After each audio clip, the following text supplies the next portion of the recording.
నమస్కారం సార్, నేనే సంబాని. సాంబా అంటే చాలా పెద్ద పెద్ద పిల్లకాయ అనుకున్నాను. నువ్వు చాలా చిన్న పిల్లకాయవే. నా తంబిని కొట్టినావంట.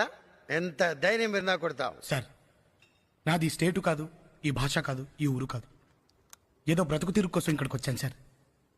పాపం అమ్మాయి అంటారా, తను చదువుకుంటానంటే నా ఇంట్లో ఆశ్రమం ఇచ్చాను సార్. నా వల్ల అమ్మాయికి ఏం కాకూడదు. తప్పు చేసిన మీ తమ్ముడిని కొట్టడం నేను చేసిన తప్పైతే నన్ను మన్నించండి సార్. மன்னிச்ச வந்துவா இந்த மணிக்கிட்ட மன்னிப்பெல்லாம் கிடையாது. ஏண்டா என்ன திமிரு ఏయ్! చెప్తున్నాగా తప్పైపోయిందని. ఏం డిస్కషన్ ఇక్కడ? సంధ్య అనువో పోదినే అన్న పిలుస్తుండుకో. என்ன கிண்டலா? బీపీ తెప్పించకు నాకు, బీపీ తెప్పించకు నాకు. పెద్దోడు అని గౌరవిస్తాను ఇంతకడి నుంచి. ఓపిక తక్కువ నాకు, ఓపిక తక్కువ.